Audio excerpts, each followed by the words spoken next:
Hello, colleagues and scholars. I am Dr. Eugene Pemberton of Enda Education. Welcome to my YouTube channel. It is Sunday, November the 9th. Can you believe it? We're already in November, and I am so ready for this year to get to the end. Yes, it's been a very, very busy fall season, and so it is time to wrap things up. Well, I am doing a check-in to all of my scholars and my colleagues to see how you are doing. I pray that you are doing well. October was a pressure month. Let me tell you, it was so much going on in life. Life was lifing. But then you had all of the wonderful homecomings that was happening. So much is happening in the political world. So I do want to do a quick check-in to check to see how you're doing, to make sure you're okay, and to provide some amazing and wonderful tips that I will believe will be helpful for you as you are getting ready to wrap up this fall semester. So I'm going to provide tips to my high school scholars or my parents of high school scholars. I am going to provide tips to my scholars who are in college, students who are preparing to go get to study for their final exams. And then I want to talk to my doctoral students as well. So I'm going to try to fit all of this into one video and then post it so that you can use some of these tips to help you to wind down this fall semester. So now let me get to my parents first, my parents of high school students, my parents of high school scholars. The semester is about to wind down, and this is to everyone. Let me say this to everyone. We have roughly 3 weeks left, well, 2 weeks classroom time in high school in the month of November, and then you have about 3 weeks left. So this is a total of about 5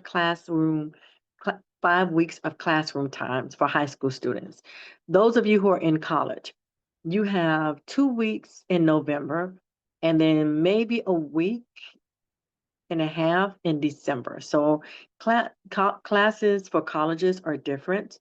Now, if you're online, of course, you're not on the campus itself, but to wrap up the semester, I think most colleges wrap up the first week, and then you have your exams the second week. So you have about 3 weeks in November, maybe 1 week to get all of your works, their assignments in, and then you have final exams that you're preparing for, and the semester's over with. For parents, you have a little bit more time, but still, we're already in November. So, and the fourth week of November, we're not on campus. So you want to make sure that you are maximizing your time, using your time wisely, plan your work and work your plan. So now let me get to my discussions or my tips for my high school parents, okay? High school parents, this is so very, very important. If you haven't done so already, please make sure you do. Make sure you are set up to receive notifications of your academic and attendance standing for your scholars. You can be notified. You can receive notifications on the same day of your scholar if they're late for class, if they are absent in class, or if they receive a grade that is less than a 70. So, or you can put 80. You can select 80. Whatever you want to choose and select, you can do so. This is important because in order for your scholar to be successful, they have to have a certain GPA, as you know, to earn the credits, but they also have to have so many classroom hours. Physically, they have to be in class. And so they could be a B student or an A student, but if they're tardy, if they're absent, then it still affects their ability to be able to graduate with their credit hours. So you want to make sure that you're doing that, okay? Check on a weekly basis. What I had to do when my children were in school, they're not in school anymore. I mean, they're in college. Well, one is still left in college.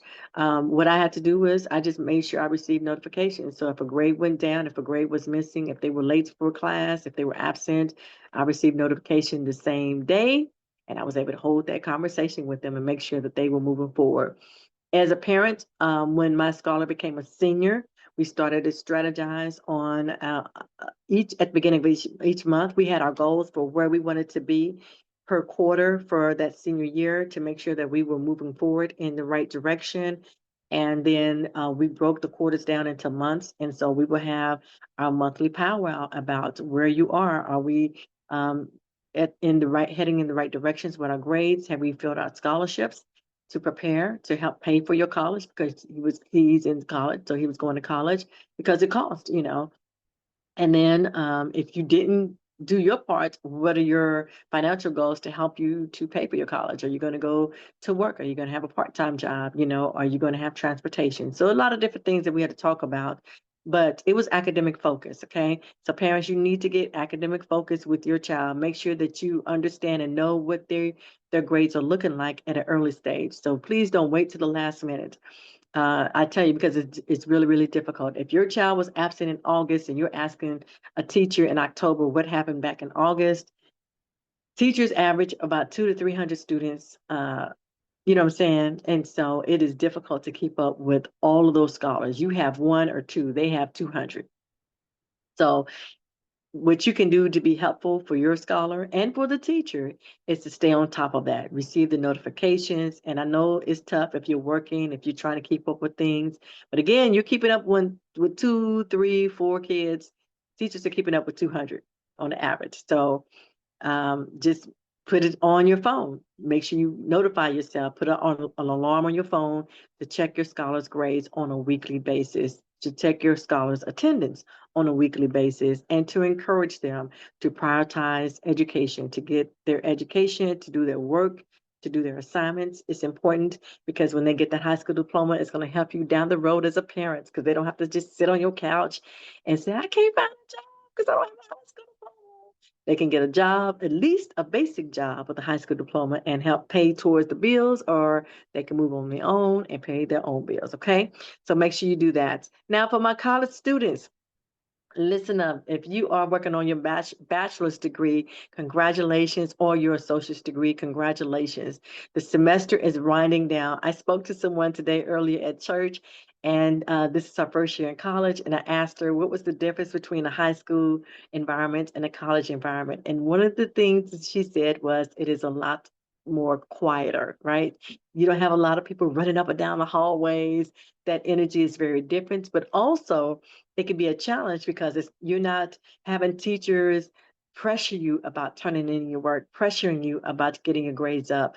Listen, I'm a college student, and how I treat my college students, I'm a college teacher, I'm sorry, and how I treat my college students, my scholars versus my high school scholars are very different. I do not babysit my college students. I do not email them and say, hey, don't forget to turn in your assignment. I may do a general email, but I do not email them individually.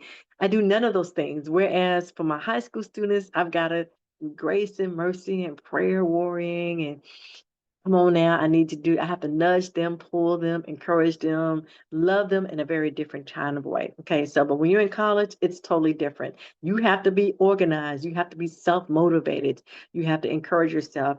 And so that means you have to be really, really structured to get your business taken care of as an academic student. So now, you are winding down. This is your year to wind down, whether you are a freshman, sophomore, junior, or you're preparing to graduate. You want to create a finals dashboard, an end of the semester dashboard, to make sure that you have everything in place and nothing is out of whack, because again, time is winding down, time is moving really, really fast, and you don't want to find yourself at a disadvantage. So some of the things that I have on my dashboard as a student, because I went back to college. Yes, I'm back in school studying, and I tell you, it's a challenge, but I'm working through it. Okay. Um, is I have a list of all papers that are due. I have a list of all exams that are due. I have project deadlines. I have the weight of the grade, and all of that is on my um, dashboard as a scholar. And then what I've done is I have it calendared, right? I have everything on a calendar so I know what's due when. And for me, because I'm a teacher, I teach college students, I teach high school students, and I'm also a coach for doctoral students. I want to make sure that I have all of my things lined up on my calendar so that I don't miss a beat, especially because I'm also a parent, grandparent. Life is lifing, so much is happening. So I don't just have a linear lifestyle where everything goes in one direction. I may have some things that come from the right side in my life, from the left side in my life. And so, or sometimes I'm moving forward and I come to a screeching halt because of other things that are going on that needs my undivided attention. So I have a calendar strategically to make sure that I stay on task in case there are some things that happen that come along my comes into my life that creates interruption. So I don't want to get so out of focus that I don't accomplish my goals because of interruptions. And some interruptions happens just because it's out of your control, right? It requires your undivided attention. So make sure that you create a dashboard, a written dashboard or a typed up dashboard that you can print and put in front of you and check it off and say, okay, Monday I did this. Tuesday I accomplished this. Wednesday, Wednesday got away. So now it's Thursday. So now I need to make sure I make some adjustments on my Thursdays to accomplish those things for Wednesday and Thursday and maybe overflow a little bit into my Friday. But I do not want my week to end on Saturday and I did not check off all of my to-do things. So you want to make sure that you are intentional as a college student so that you can finish strong this semester, okay? The other piece is, as a college student, when you're typing your papers, your research, and you're doing your work, all of us as college students, we are able to, we receive an email from the college. We receive a cloud from the college as well. But I want to encourage you, if you're saving things on the cloud for your college account, use your personal account as a backup because sometimes colleges, they go through updates and you're not able to access your information. So you don't want that to happen, okay? So whenever you are doing any type of work that is typing, works that you have to turn in, project that is project driven, you want to save it on your school cloud if you can, but also set up a Gmail account and save it on your Gmail or Yahoo, whatever personal email that you have so that you have dual access. I also email myself my work so that I can access it via my email as well. So it's so many different ways to do that. Just make sure that you back up your work, okay? So again, create a finished dashboard, a finals dashboard, an end of the semester dashboard, whatever you want to call it, and then make sure that you back up your work. Now, to my doctoral students, I haven't forgotten about you. Listen, listen, listen. It really does depend on where you are in your doctoral program, whether you're at the beginning stages, whether you're in the dissertation phase, or you are finished. You are already at the finish line and you're wondering what should you do. Okay, so I'm going to first start with those of you who are at the beginning stages of your doctoral program.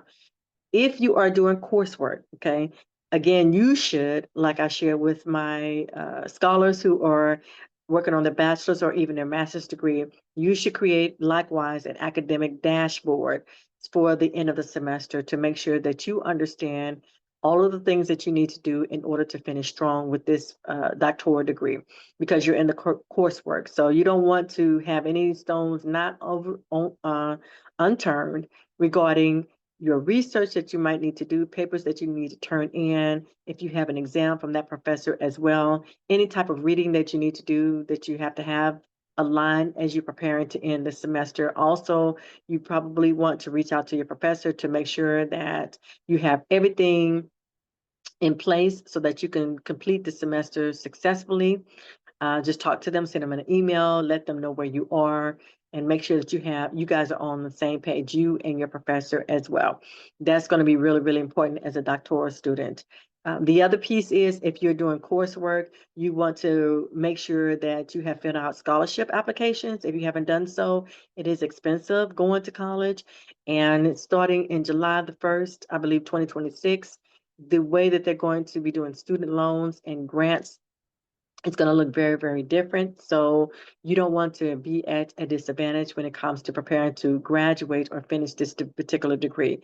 So it is expensive and it is costly to earn your doctoral degree or even, whatever level, bachelor's or master's, but I'm speaking to my doctoral students. So scholarships are out there. They are slim pickings. Well, not slim pickings. They're particular. There's an aggressive amount of people now applying for scholarships, which is a good thing. So it's going to be very, very competitive is the word I'm looking for. So you want to start early looking to look and find out what scholarships are out there that you can apply for so that you can have your finances in place when it comes to preparing for the upcoming semester.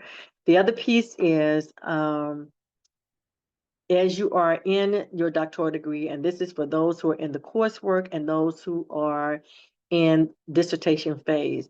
You want to make sure that you have a LinkedIn set up if you haven't set that up already. Typically in colleges on a professional level, most people do, but I don't want to assume that you do. So you want to make sure that you have a LinkedIn account set up, as well as a professional resume, an academic resume.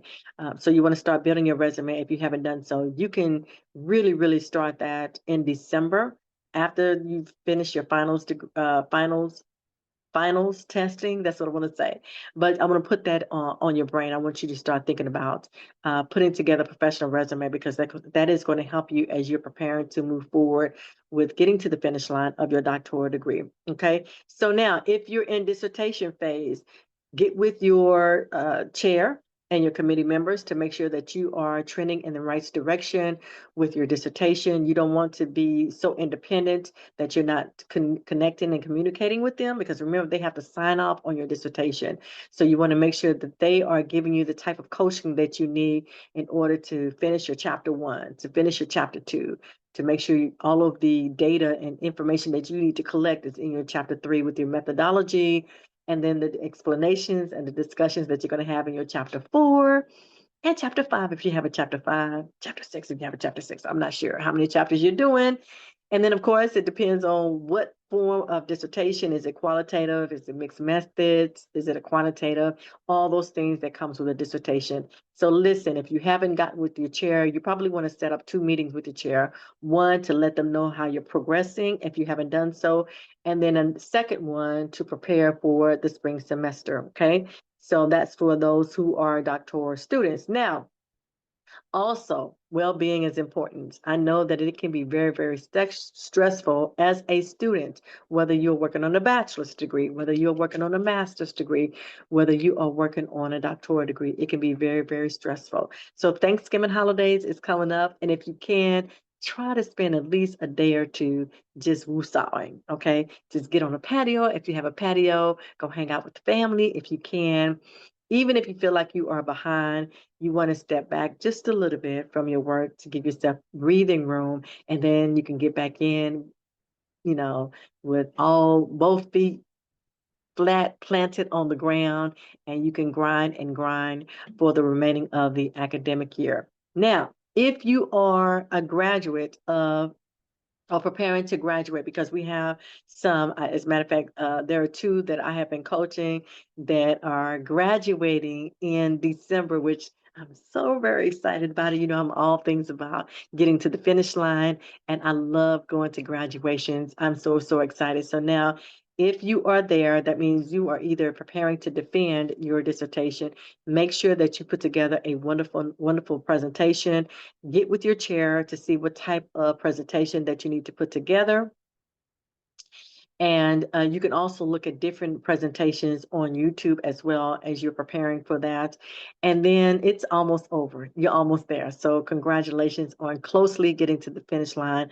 Some people are already this month scheduled to defend. I think they got to defend now in order to make it to December. This is the month that you have to do your defense. Most of the ones that I know, they're defending is around the corner.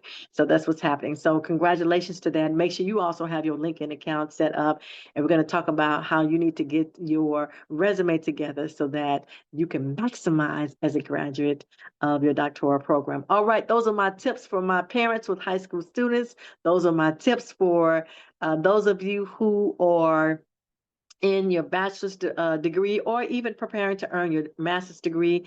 And then these are my tips for those who are my colleagues preparing to earn their doctorate. We're going to talk more. I'm going to come to you more often. I have a little bit more breathing room. It was really, really tough and tight in the months of September and October, because it was just a lot going on. But I wanted to get back to you and be more consistent with providing you with some tips and some helps as you are preparing to get to the finish line or wind down the fall semester. And before I close it out, let me give a shout out to my GED students. Y'all know I love you so, so very, very much. We had a study session. We had study sessions in September. We had study sessions in October. That's another reason why I had to step back, just to give them my attention, not undivided, but a lot of my attention. And my GED students, my scholars are doing so wonderful. I am very, very proud of you all. This class is on it. Yes, you are on point, you are focused, you are energized, and you are passing those exams. So it looks like a lot of you are going to have that GED as your Christmas present.